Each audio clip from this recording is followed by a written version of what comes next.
whatever other leaders do in the referendum campaigns they run in the future in Italy or elsewhere, they should not do what David Cameron did. I mean, David Cameron gave us an example of how not to run a referendum campaign. He focused on a lot of economic data, a lot of scaremongering, saying if you vote to leave, then GDP will shrink by X percent. And there was nothing positive about why the EU was a good thing. It was all, if you leave the EU, the roof will fall in, the world will end, sort of thing. And people weren't convinced by the scaremongering. There was nothing positive on what opportunities the EU gives people. Nothing. He didn't focus on the hearts and minds at all, really.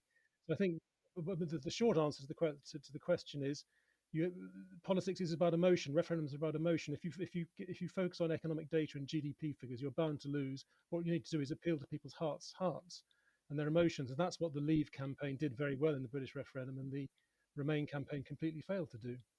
Yeah, and I would add to what Charles has said. I fully agree, and I'd say, I think if you the polls looked good for Remain ahead of the campaign, and as soon as the issues were unpacked, decades, I think, frankly, of negative press and misinformation came to the surface. And as Charles correctly says, if you try and push back against that with facts that are closer to the truth than what Vote Leave was putting out, that still tended to sound negative. Project Fear, as Charles is saying, and for that reason, it would be right to avoid that going forward if it would take place in another country.